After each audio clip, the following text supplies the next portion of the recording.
বিসমিল্লাহির রহমানির রহিম। আলহামদুলিল্লাহি ওয়া কাফা ওয়া সালামুন আলা ইবাদিহিল্লাযীনা ইসতাফা।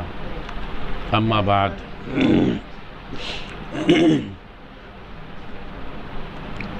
আল্লাহ পাকের শুকর,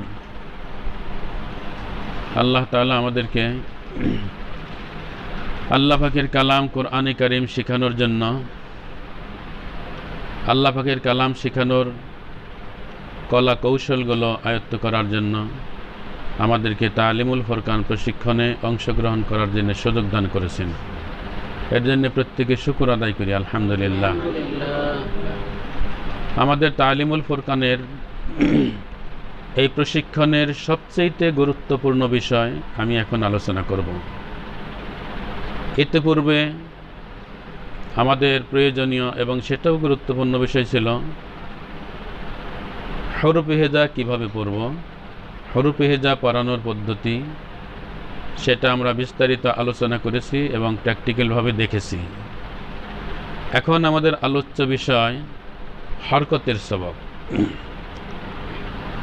কোরআনে কারীম পড়ার জন্য আমাদের তিনটি বিষয়ের প্রয়োজন। কয়টি বিষয়ের প্রয়োজন? তিনটি বিষয়ের প্রয়োজন। কোরআনে কারীম শিখতে গেলে মৌলিকভাবে আমাদের তিনটি জিনিস শিখতে হয়। এক নম্বরে হরফে হেজা শিখতে হয়, দুই নম্বরে কিছু হরকতের সবক আছে, সেই হরকতের সবকগুলো শিখতে হয়, তিন নম্বরে তেলাওয়াতের কিছু কাওয়াইদ আছে, নিয়মকানুন আছে, সেই কাওয়াইদগুলো শিখতে হয়। এই তিনটি বিষয় হলো কোরআনে কারীম শিক্ষার ক্ষেত্রে মৌলিক বিষয়। প্রথম বিষয় হরফে হেজা আমাদের পড়া হয়ে গেছে। এখন আমি দ্বিতীয় বিষয় হরকতের সবক আমরা কিভাবে পড়ব এই বিষয় নিয়ে আলোচনা করব।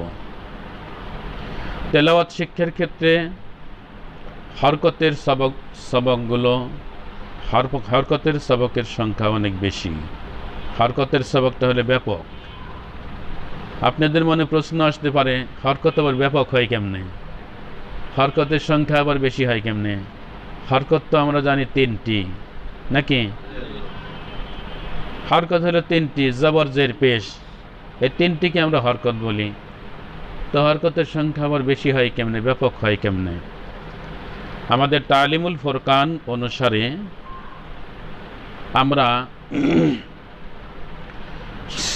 হরকতের সবক আমরা ধরে নেই আমাদের বলার সুবিধার্থে, শিশুদের বোঝানোর সুবিধার্থে। আমাদের হরকতের সবক আমরা ধরে নেই 16টি সবককে, অর্থাৎ জবর থেকে শুরু করে তাসদীদ পর্যন্ত এখানে 16টি সবক আছে। আমাদের তালিমুল ফুরকান কায়দার মধ্যে 16টি সবক আছে।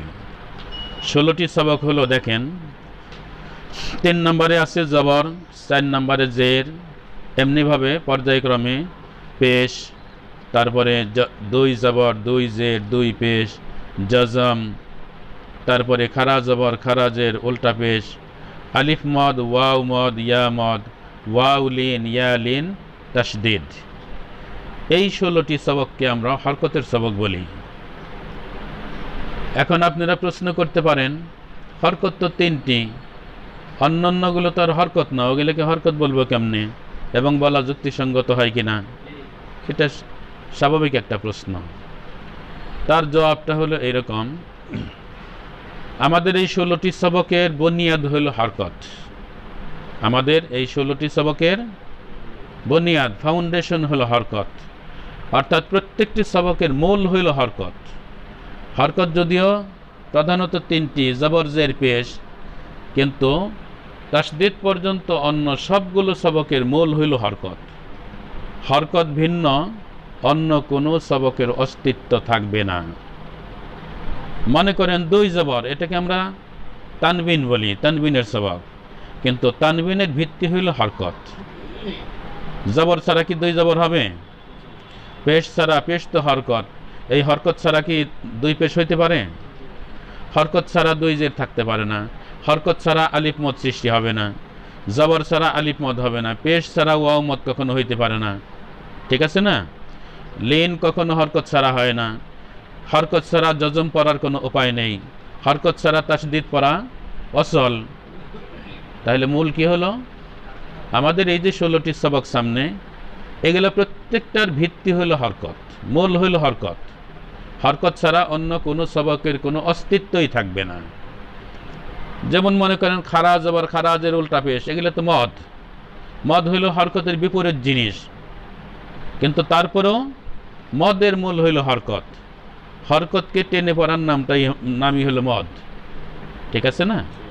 যেটা খারা জবর, জবরের বিপরীত, কিন্তু খারা জবরের মূল হইল জবর। খারা জবরের মূল কি? খারা জবরের মূল হইল জবর। জবরকে টেনে পড়লেই খারা জবর হয়, পেশকে টেনে পড়লেই উল্টা পেশ হয়, জেরকে টেনে পড়লেই খারা জের হয়।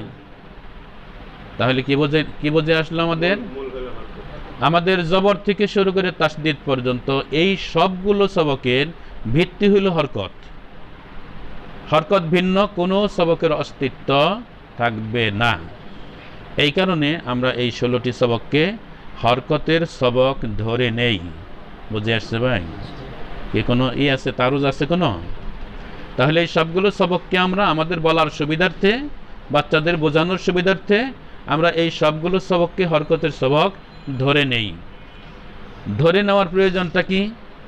কেন আমরা ধরে নেব মদের সবককে হরকত ধরে নেব কেন? আমাদের একটা সুবিধা আছে, সেটা হলো আল্লাহ পাকের শুকর, আমাদের তালিমুল ফুরকানে এমন একটা নিজাম কায়েম করা হয়েছে যে এমন একটা ফর্মুলা, এমন একটা নিয়ম আমরা তৈরি করেছি। এই একটা নিয়মের ভিত্তিতে আমরা জবর থেকে শুরু করে তাসদীদ পর্যন্ত সবগুলো সবক একই নিয়মের ভিত্তিতে, একই নিয়ম মোতাবেক, একই ওজনে, যে একই কানুন অনুসারে সবগুলো সবক আমরা পড়াবো।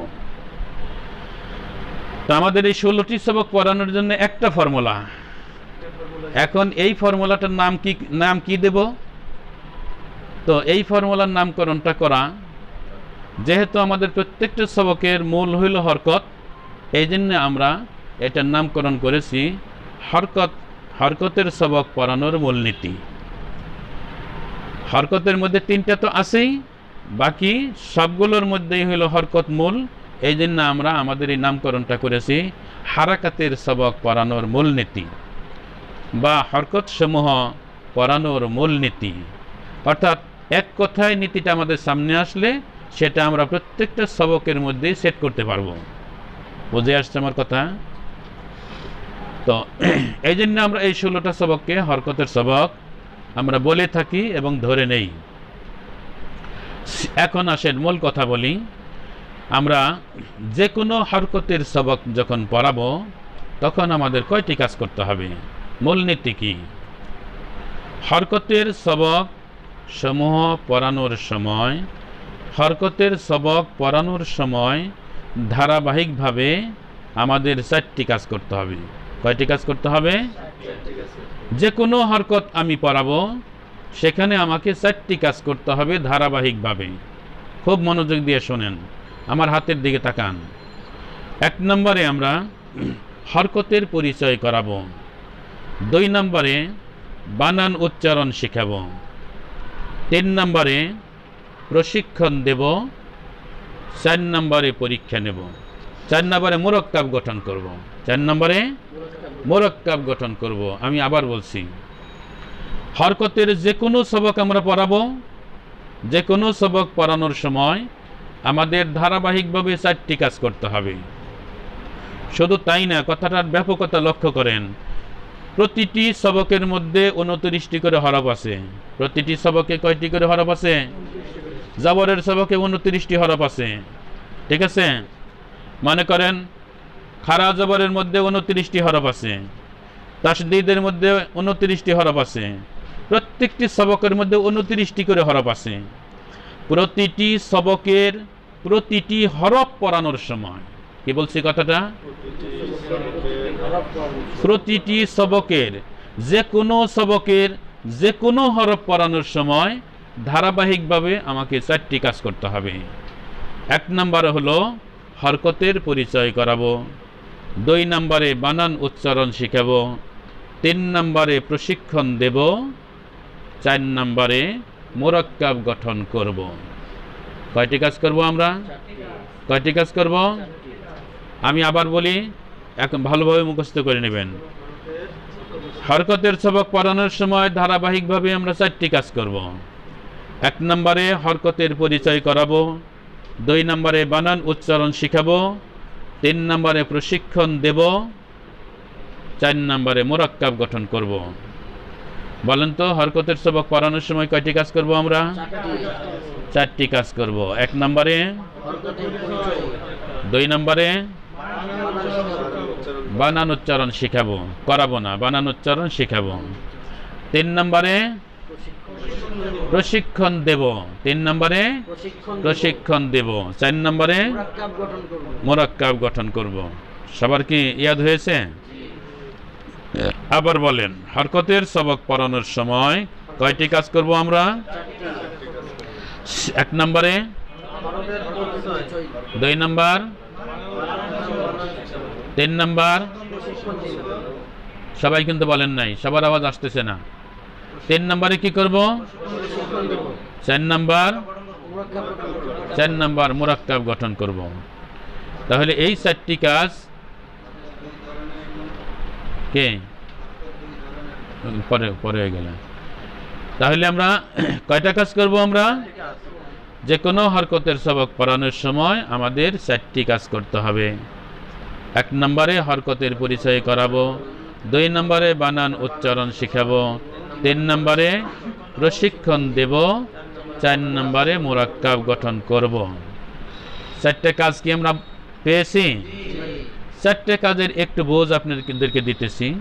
4টে কাজ কি জিনিস, 4টে কাজের পরিচয়টা আমি দেখাইতেছি।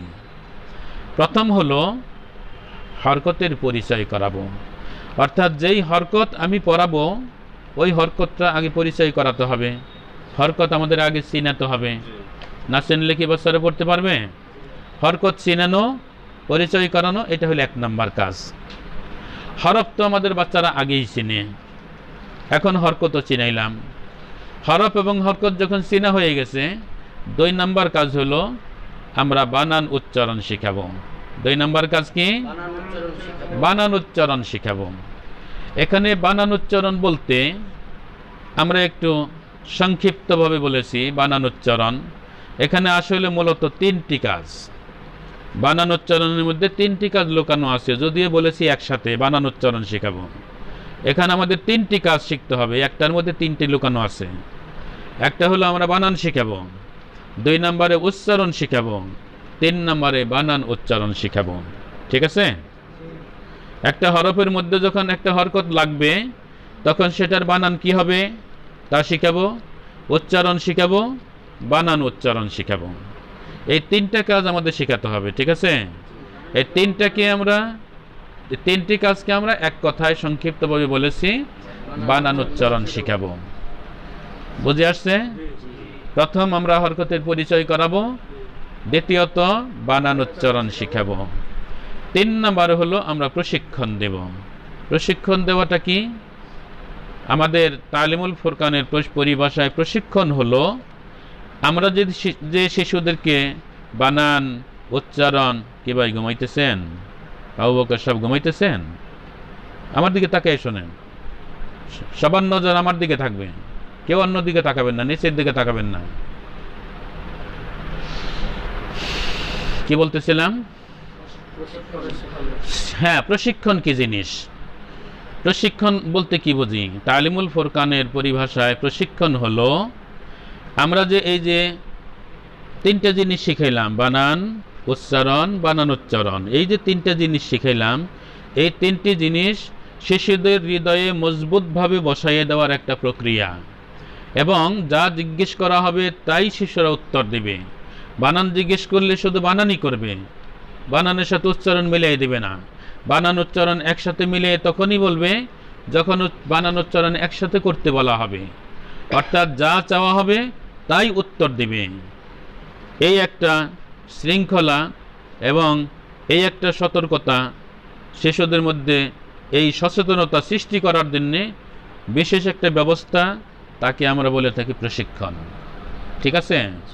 অর্থাৎ বানান উচ্চারণ এবং বানান উচ্চারণ এই 3টে জিনিস ভিন্ন ভিন্নভাবে বাচ্চার হৃদয়ের মধ্যে মজবুতভাবে বসাইয়ে দেওয়ার একটা প্রক্রিয়া, সেটাকে আমরা বলি প্রশিক্ষণ। আমরা এই প্রশিক্ষণটাও দেব, ঠিক আছে? 3 নম্বর কাজ হলো প্রশিক্ষণ দেওয়া। 4 নম্বর কাজ হলো মুরাক্কাব গঠন করা। 4 নম্বর কাজ কি? মুরাক্কাব গঠন করা। অর্থাৎ আমরা একটি হরফের মধ্যে যখন আমরা প্রশিক্ষণ পুরা করলাম, বানান উচ্চারণ সবকিছু মজবুতভাবে শিখিয়ে দিলাম, তখন এককভাবে একটা হরফ পড়ার যোগ্যতা বাচ্চার মধ্যে আসলো। এখন আমরা চাবো এই হরফ যেন একটা শব্দের মধ্যে অন্য সব হরফের মধ্যে মিলে থাকলেও যেন শিশুরা পড়তে পারে। একটা হরফ ভিন্নভাবে থাকলে পড়তে পারে, শুধু এতটুকুই আমরা সন্তুষ্ট থাকবো না। কারণ কোরআনে কারিমের মধ্যে আমাদের হরফগুলো তো শব্দ হিসেবেই আছে, তাই না? কোরআনের মধ্যে মিলিয়ে আমাদের পড়তে হবে। এই জন্য অন্য হরফের সাথে মিলিতভাবে থাকলেও যেন বাচ্চারা পড়তে পারে, এই অভ্যাসটা শেখানোর জন্য হলো আমরা বেশি বেশি করে মুরাক্কাব শব্দ গঠন করব, মুরাক্কাব তৈরি করব। একটা হরফ এককভাবে পড়তে পারে, তারপরের প্রচেষ্টা হলো আমাদের এটা যেন মুরাক্কাব সুরতেও পড়তে পারে, অন্য হরফের সাথে মিলিতভাবে থাকলেও যেন বাচ্চারা পড়তে পারে। এই জন্য আমাদের বেশি বেশি মুরাক্কাব গঠন করে মিলিয়ে পড়ার অভ্যাসটা আমরা এখান থেকে শিখাই দেব। বুঝে আসছে? এইটাই হলো মুরাক্কাব গঠন করা। তাহলে আমাদের 4টে কাজের মোটামুটি বোঝ হয়েছে। প্রথম হলো হরকতের পরিচয় করাবো, 2 নম্বরে বানান উচ্চারণ শিখাবো, 3 নম্বরে আমরা প্রশিক্ষণ দেব, 4 নম্বরে হলো মুরাক্কাব গঠন করব। এখন এই যে 4টি কাজ, এখন এই 4টি কাজ কোন কাজ কিভাবে আমরা পরিপূর্ণ করব, এইটা হলো আসল কথা। আমরা কোন কাজ কিভাবে আমরা পরিপূর্ণ করব, এটাই হলো আমাদের শিক্ষকদের জন্য আসল কাজ, মনে রাখার মতন, ধরে রাখার মতন আসল বিষয়, যেটা আমাদের ব্ল্যাকবোর্ডের মধ্যে সেট করতে হবে, ঠিক আছে, উপস্থাপনার সময়। এখন এই গুরুত্বপূর্ণ কথাগুলি বলবো। সবার কি মনোযোগ আছে? প্রথম হলো হরকতের পরিচয় করানো। প্রথম আমরা কি করব? হরকতের পরিচয় করাবো। এখন হরকতের পরিচয় করার ক্ষেত্রে আমাদের আগে জানতে হবে হরকত কয় ধরনের আছে। হরকত আছে 2 ধরনের। হরকত আছে কয় ধরনের? আমরা যেই হরকত বলেছি, আমাদের কিন্তু ওই জবরদের পেশ 3টার মধ্যে কিন্তু আমাদের দৃষ্টি এখন আর নিবদ্ধ থাকবে না। আমাদের হরকত বলতে জবর থেকে তাসদীদ পর্যন্ত এই 16টা সবককে আমরা হরকতের সবক বলি। কথাটা কিন্তু আগেই বলা হয়েছে। এখন এই 16টি সবকের মধ্যে আমাদের এই 16টি সবক 2 ভাগে বিভক্ত হয়ে যাবে। 2 ধরনের হরকত আছে। 2 ধরনের হরকত আছে। কেমন? এক ধরনের হরকত হলো নির্দিষ্ট চিহ্ন হরকত হিসেবে ব্যবহার হয়। কি বললাম কথাটি? নির্দিষ্ট চিহ্ন হরকত হিসেবে ব্যবহার হয়, এই ধরনের কিছু হরকত আছে। আর এই ধরনের হরকতের সংখ্যা হলো 11টি। কয়টি? 11টি। 11টি চিহ্ন, নির্দিষ্ট চিহ্ন হরকত হিসেবে ব্যবহার হয়। যেমন 11টি চিহ্ন কি কি আমি বলি, আপনারা শোনেন। দেখেন, জবর, জের, পেশ, জজম, খারা জবর, খারা জের, উল্টা পেশ, 2 জবর, 2 জের, তারপরে 2 পেশ, এরপরে হলো তাসদীদ। কয়টি হয়েছে? 11টি। এই 11টি হরকত হলো নির্দিষ্ট চিহ্ন। এই 11টা চিহ্ন হরকত হিসেবে ব্যবহার হয়েছে। কথা কি বুঝে আসছে? তাহলে আমাদের এই 11টি নির্দিষ্ট চিহ্নকে আমরা হরকত বলে থাকি। এই হলো আমাদের এক ধরনের হরকত। আর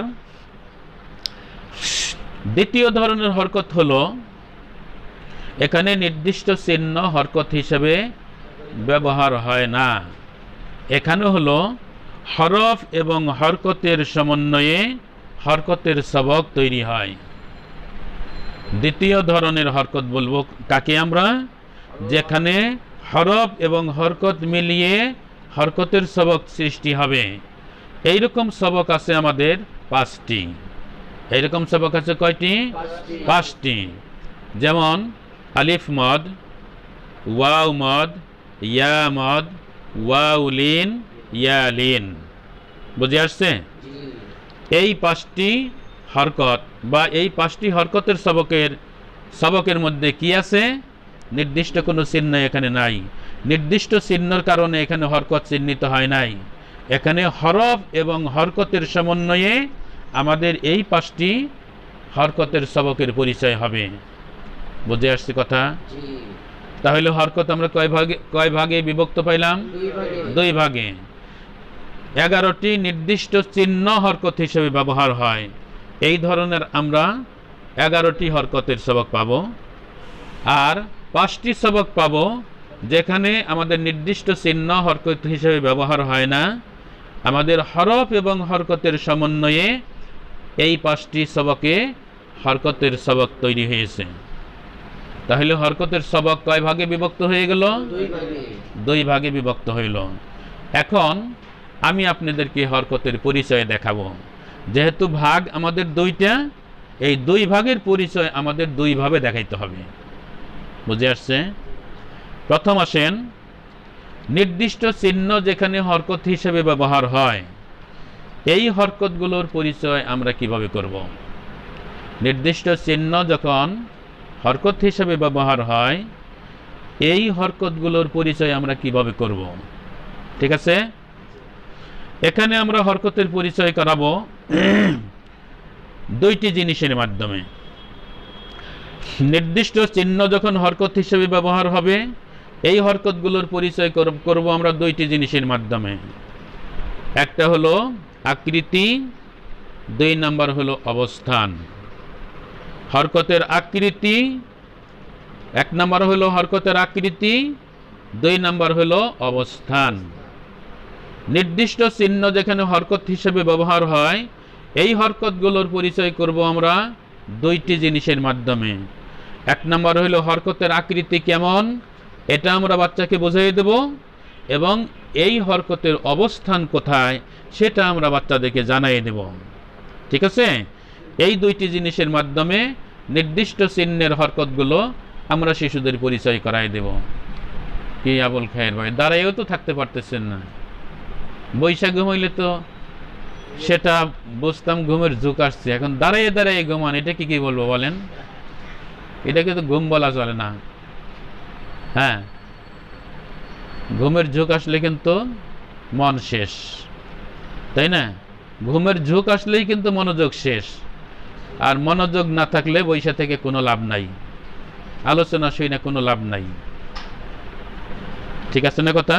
মনোযোগ দিয়ে যখন শুনবেন তখনই কথাগুলো মনের মধ্যে বসবে, তখনই আপনার মনে থাকবে, সময় মতো কাজে লাগাইতে পারবেন কথাগুলো। আর ঘুমের ভাব নিয়ে যদি শোনেন মন অনুপস্থিত থাকবে, তাহলে এই কথাগুলো আপনার যেখানে বসবে না, আপনি এই কাজও করতে পারবেন না, এই কথাগুলো কাজে লাগাইতে পারবেন না। কি বলতেছিলাম? নির্দিষ্ট চিহ্ন, নির্দিষ্ট চিহ্ন যখন হরকত হিসেবে ব্যবহার হয় সেই ক্ষেত্রে আমরা হরকতের পরিচয় করাবো 2টি জিনিসের মাধ্যমে। 1 নাম্বার হলো হরকতের আকৃতি, 2 নাম্বার হলো হরকতের অবস্থান।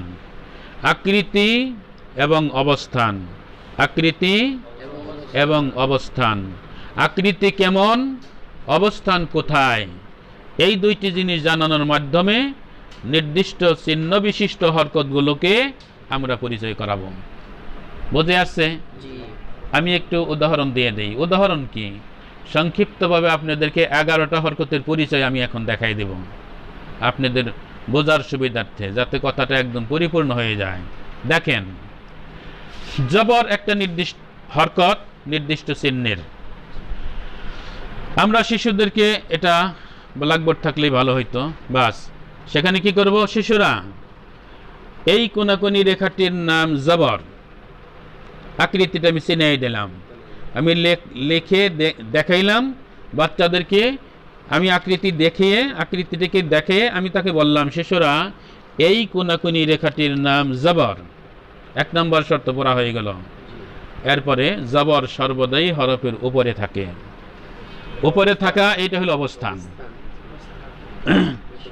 আকৃতিটা হলো এই কোনাকুনি রেখা, আর অবস্থান হলো হরফের উপরে। এই দুইটা জিনিসের দ্বারা জবরের পরিচয় পরিপূর্ণ হয়ে গেল না? এই কোনাকুনি রেখাটির নাম জবর। জবর সর্বদাই হরফের উপরে থাকবে। ঠিক এমনি ভাবে এই কোনাকুনি রেখাটির নাম জের। জের সর্বদাই হরফের নিচে থাকবে। জের পরিচয়ের জন্য আর কোথাও যাওয়ার দরকার নাই।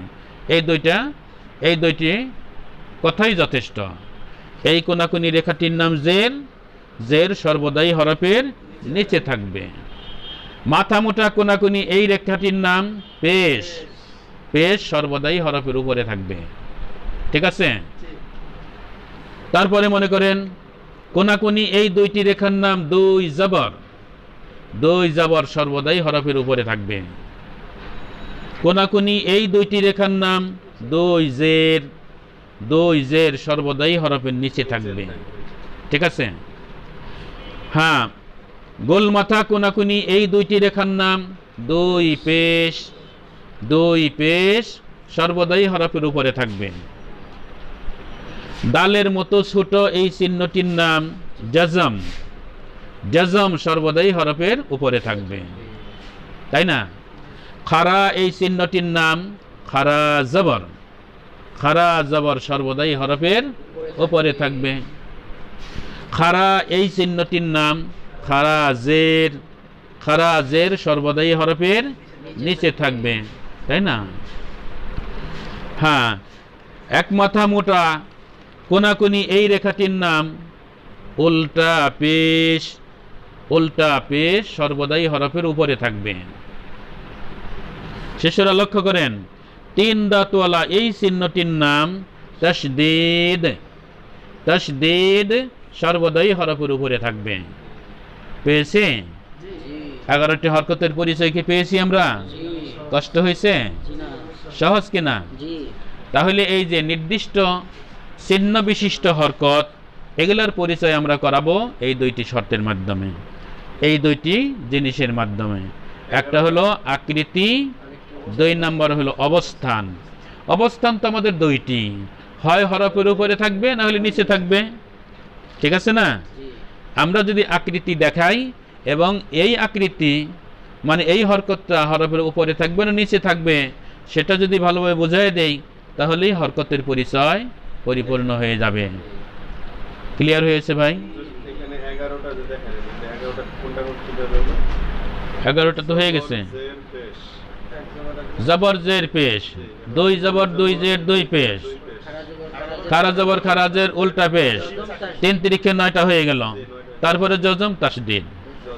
জবর জের পেশ 3টা, আর এক জবর জের পেশ এক একটার মধ্যে 3টা করে আছে।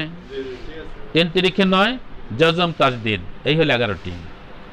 তাহলে 11টা হরকত নির্দিষ্ট চিহ্ন হিসেবে ব্যবহার হয়।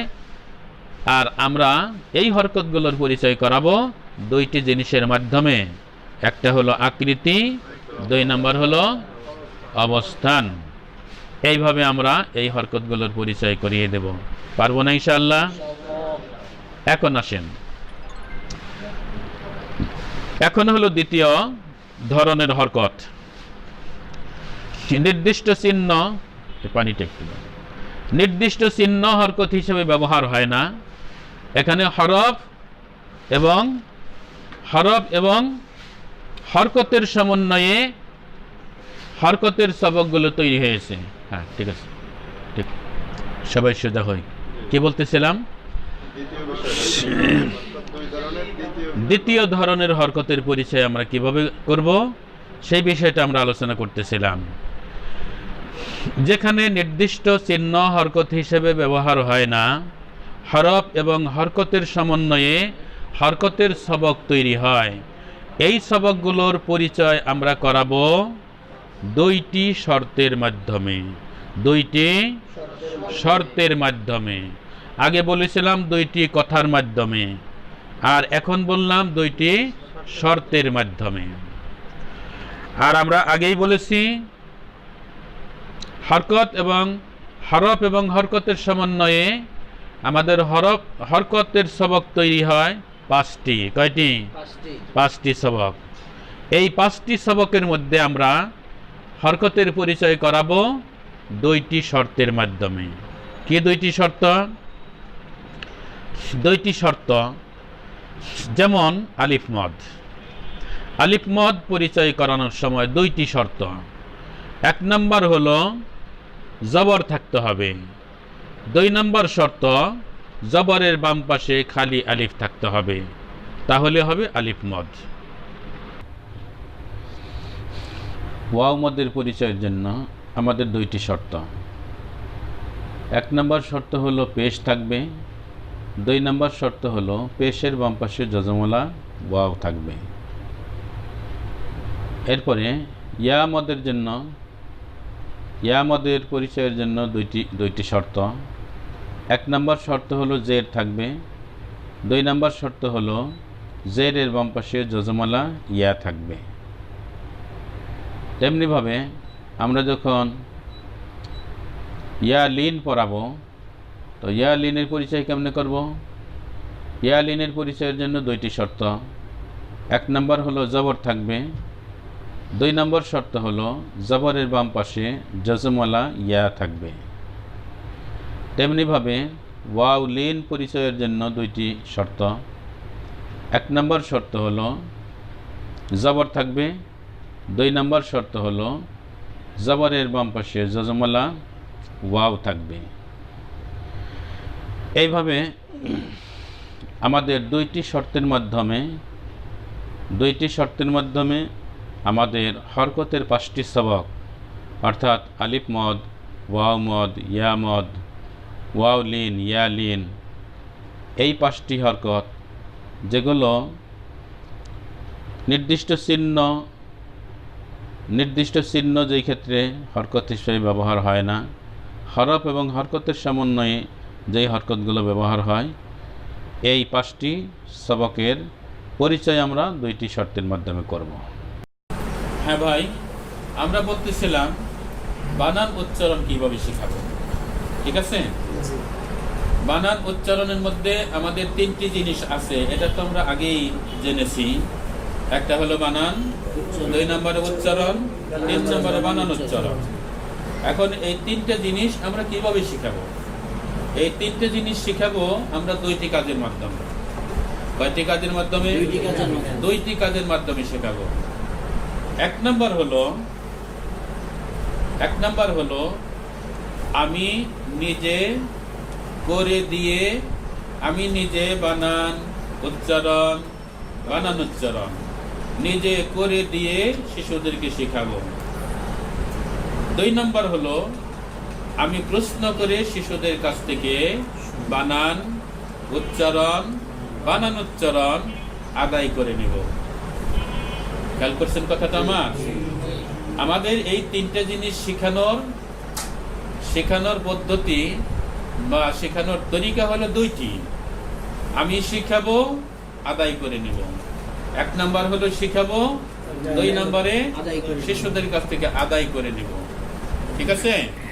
আমি নিজে বানান উচ্চারণ আমি তিনটার কথা একসাথে বলে দিতেছি আর কি, আপনারা বুঝে নেবেন। আমি বানান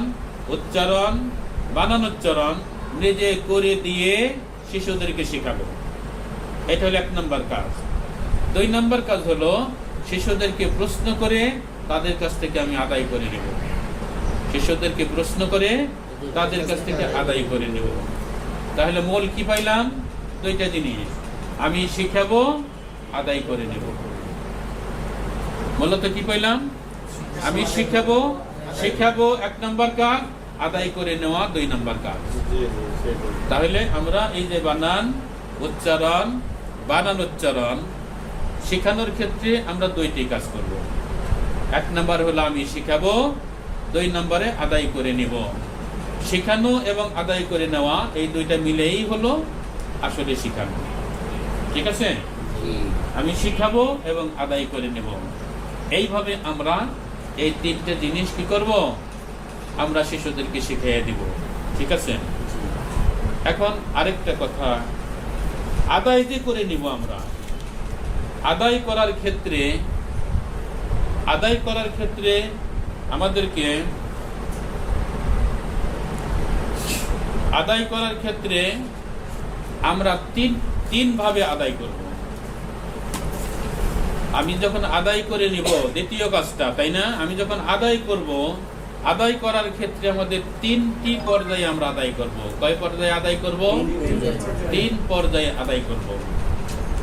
এক নম্বরে হলো আমি কি করব? এক নম্বরে সম্মিলিতভাবে সবার কাছ থেকে একসাথে প্রশ্ন করে আদায় করে নিব। দুই নম্বরে হলো প্রত্যেকের কাছে ভিন্ন ভিন্ন প্রশ্ন করে প্রত্যেকের কাছ থেকে ভিন্ন ভিন্ন ভাবে আমি আদায় করব। তিন নম্বর হলো সম্মিলিতভাবে দুই একবার সবার কাছে আবার জিজ্ঞেস করব। এইভাবে আমরা তিন পর্যায়ে আদায় করে নিব। বানানের ক্ষেত্রেও, উচ্চারণের ক্ষেত্রেও, বানান উচ্চারণের ক্ষেত্রেও আমাদের এই তিনটি কাজের মধ্যেই আমরা তিন পর্যায়ে আদায় করব। কথাটা কি বুঝে আসতেছে? আমরা শিখাবো এক পর্যায়ে, শেখানোর পর্যায়ে একটা, আমি নিজে বলে দিয়ে শিশুদেরকে শিখাবো, এটা একটা পর্যায়ে। আদায় যখন করে নেব, আদায় করার সময় আমরা তিন পর্যায়ে আদায় করব। সম্মিলিতভাবে সবার কাছে আমরা একসাথে জিজ্ঞেস করে আদায় করে নেব। দুই নম্বরে হলো প্রত্যেকের কাছে ভিন্ন ভিন্ন ভাবে জিজ্ঞেস করে সবার কাছ থেকে ভিন্ন ভিন্ন ভাবে আদায় করে নেব। তিন নম্বরে ওই প্রথমটাই আবার তৃতীয় পর্যায়েও, তবে এখানে একবার কি দুইবার সবাইকে প্রশ্ন করে আমরা আদায় করে নিব। আমরা তাহলে দুইটি কাজের মাধ্যমে এই তিনটি জিনিস, বানান উচ্চারণ, এই তিনটি জিনিস আমরা শিখাবো। ঠিক আছে? আমি সংক্ষিপ্তভাবে শুধু একটা উদাহরণ দিই আপনাদেরকে, কারণ এখন তো শুধু আলোচনা করতেছি। প্র্যাকটিক্যাল ভাবে যখন বোর্ডে দেখাবো তখন তো আমাদের সবগুলোই প্র্যাকটিক্যাল হয়ে যাবে। আমি শুধু একটা উদাহরণ দিই যে মনে করেন বানানটা আমরা কিভাবে শিখাবো, কিভাবে আদায় করব। ঠিক আছে? খেয়াল করেন, আমি বানান শিখাইতেছি, কিভাবে শিখাই, কিভাবে আদায় করি আপনারা লক্ষ্য করেন। মনে করেন ব্ল্যাকবোর্ডের মধ্যে বা উপরে জবর দেওয়া আছে, জবরের পরিচয় করাইছি আমরা। ঠিক আছে?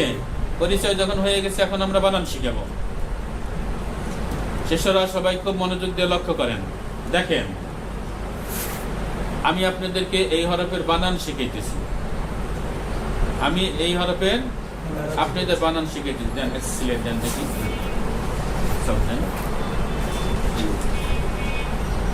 খেয়াল করেন শিশুরা সবাই লক্ষ্য করেন বইটার দিকে।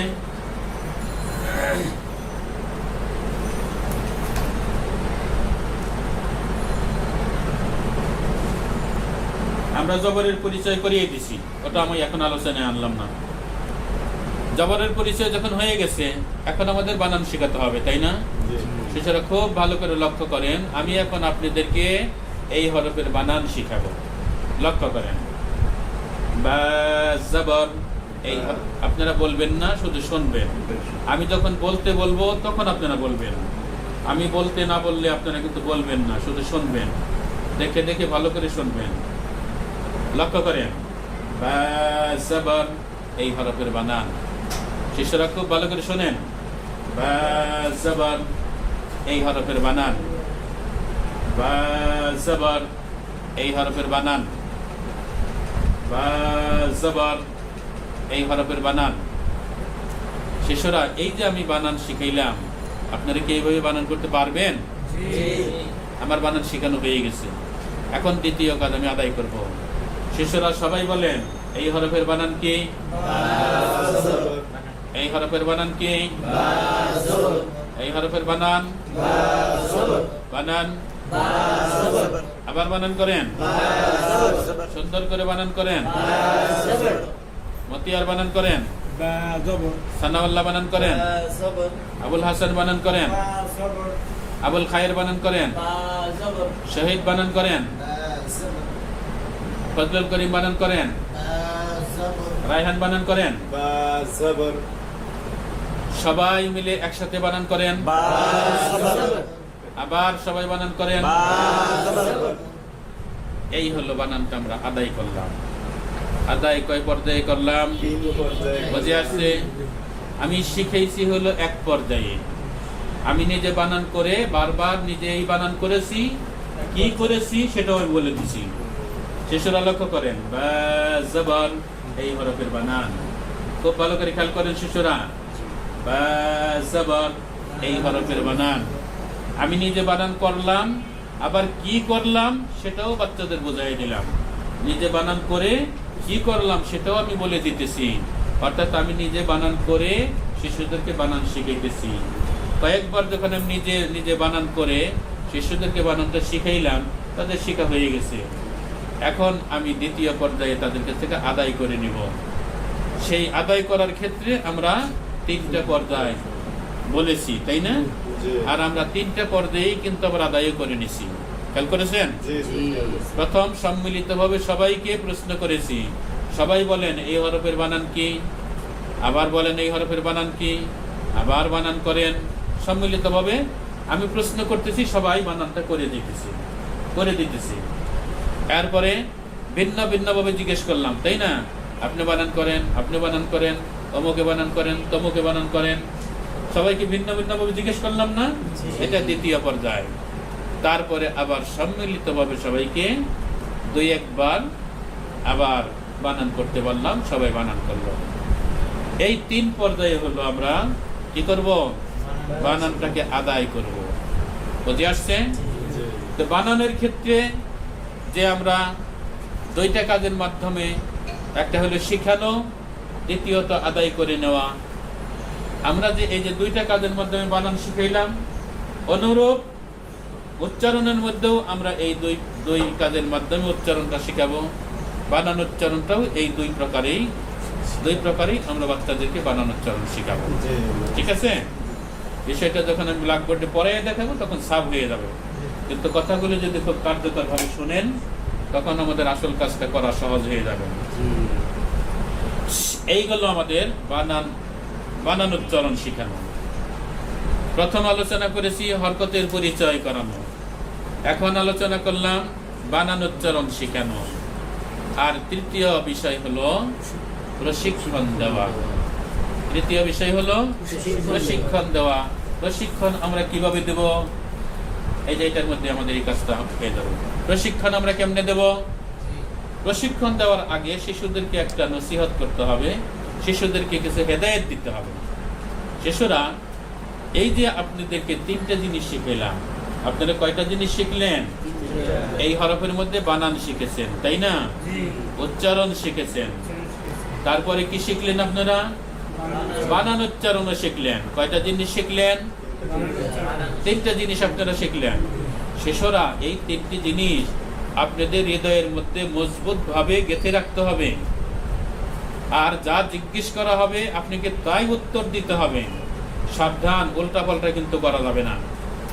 যখন আপনাদেরকে বানান জিজ্ঞেস করব তখন আপনারা এই হরফের শুধু বানান করবেন, বানানের সাথে কিন্তু উচ্চারণ মিলিয়ে দিবেন না। বানান উচ্চারণ একসাথে তখনই মেলাবেন যখন আপনাদেরকে বানান উচ্চারণ করতে বলা হবে। মন থাকবে তো?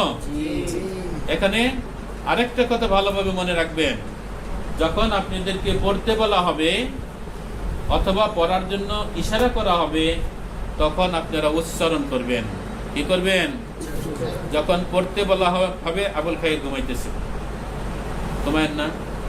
যখন শিশুদেরকে পড়তে বলা হবে, যখন আপনাদেরকে পড়তে বলা হবে অথবা পড়ার জন্য এইভাবে ইশারা করা হবে তখন আপনাদের উচ্চারণ করতে হবে। পড়া এবং উচ্চারণ করা একই জিনিস। পড়াও যা, উচ্চারণ করাও তাই। আমরা কিন্তু পড়াটা শিখাই নাই, শিখেছি আমরা উচ্চারণ। এই জন্য যদি আপনাকে পড়তে বলা হয় তখন আপনার উচ্চারণ করবেন, ইশারা করলে আপনারা উচ্চারণ করবেন, তাহলে আমাদের উদ্দেশ্য করা হয়ে যাবে। শিশুরা, এই যে কথাগুলি আমি বললাম, এই কথাগুলি কি আপনারা মনে রেখে কাজ করতে পারবেন? এটাও বকে সব ঘুমাইতেছে। সর্বনাশ, ক্লাসে ঘুমাইলে কিছুই থাকবে না। যদি ঘুম আসতে চায় নিজের প্রয়োজন মনে করে ওই পিছনে দাঁড়িয়ে থাকবেন, দাঁড়িয়ে দাঁড়িয়ে কথা শুনবেন নাকি? আচ্ছা শিশুরা, এই যে আমি কিছু কথা বললাম এগুলো কি আপনারা মানতে পারবেন? দেখি পারেন কিনা। আমি যা যা জিজ্ঞেস করব সঠিক উত্তর দিতে হবে, উল্টাপাল্টা কিন্তু করা যাবে না, সাবধান। শিশুরা, এই হরফটি পড়েন, বানান করেন, উচ্চারণ, এই সাবধান, টান দেওয়া যাবে না। আবার উচ্চারণ পড়েন, উচ্চারণ, উচ্চারণ, বা উচ্চারণ হলো বানান, উচ্চারণ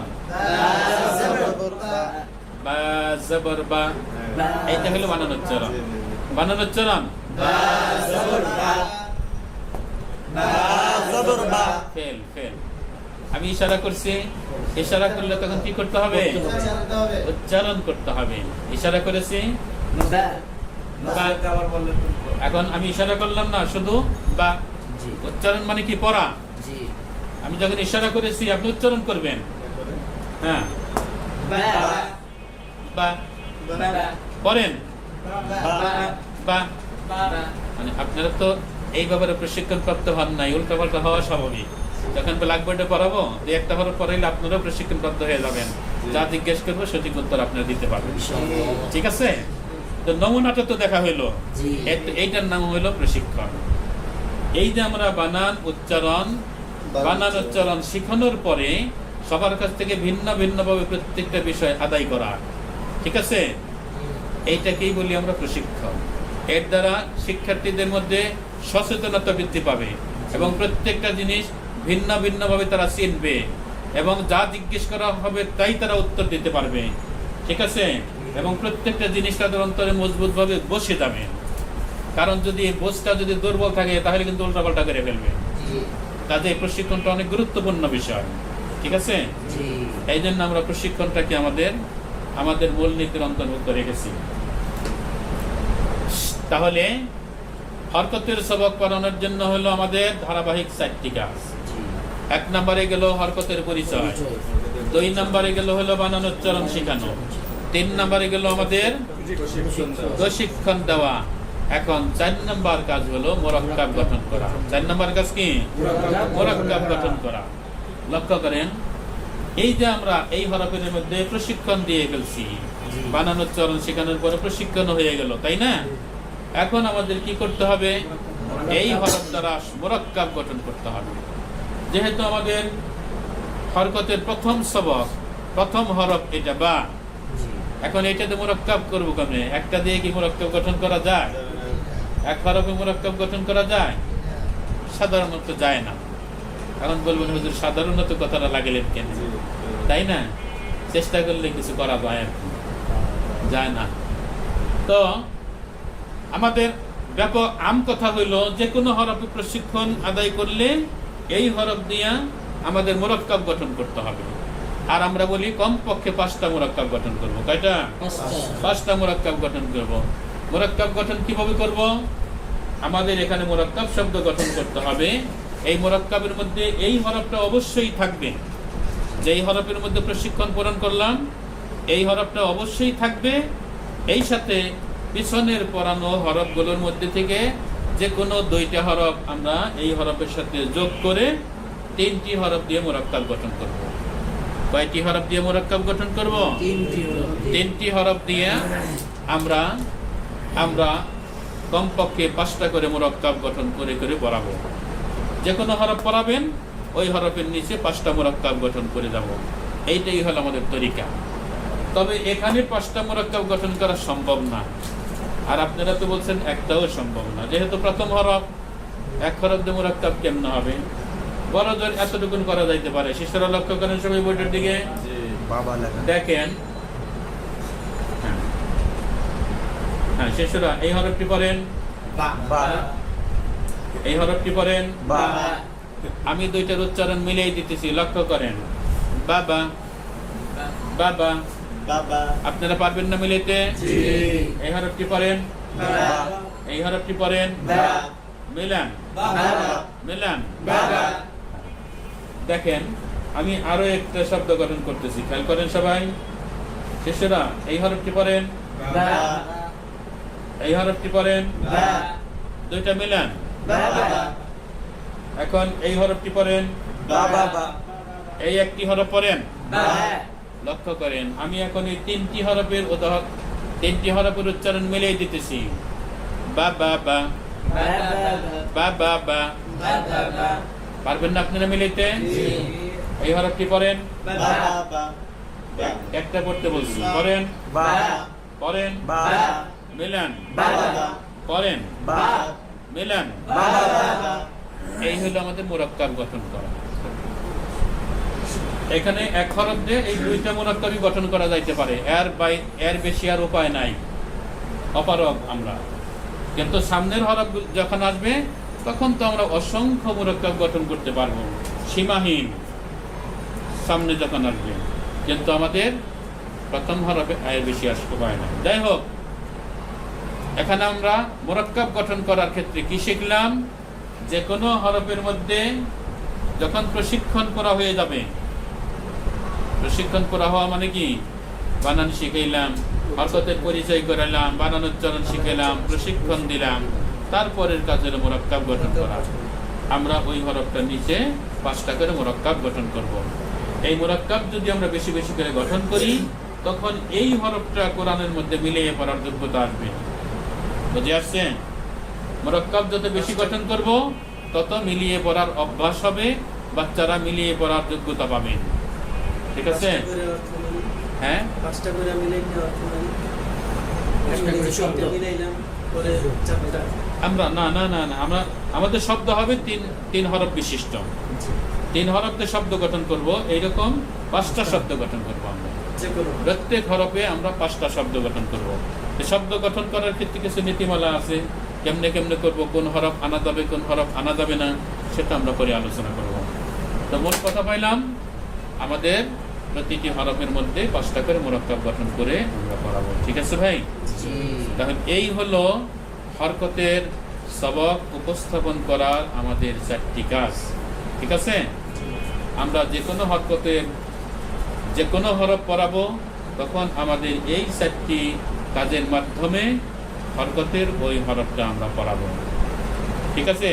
আমাদের এই নিয়মটা জবর থেকে শুরু করে তাসদীদ পর্যন্ত এই 16টি সবকের প্রতিটি হরফের মধ্যে আমাদের এই 4টি কাজকে প্রয়োগ করতে হবে। পারবো না ইনশাআল্লাহ? আল্লাহ আমাদের তৌফিক দান করুক। এবং খুব ফিকির করবেন, মৌখিক আলোচনা করলাম, কিছুটা ধারণা আপনাদের হয়েছে, পরিপূর্ণ বুঝ হবে যখন আমি প্র্যাকটিক্যাল করাইয়ে দেখাবো, তখন আপনারা বুঝতে পারবেন, ধরতে পারবেন, হ্যাঁ হুজুর তো এই কথাই বলছিলেন। আমি ইনশাআল্লাহ তাআলা এরপরের ক্লাসে, তাই না, আমরা ইনশাআল্লাহ প্র্যাকটিক্যাল ভাবে আপনাদেরকে আমাদের এই 4টা মূলনীতি অনুযায়ী হরকতের সবক করাইয়ে দেখাবো। আল্লাহ আমাদেরকে তৌফিক দান করুক বিশুদ্ধভাবে পড়ানোর জন্য।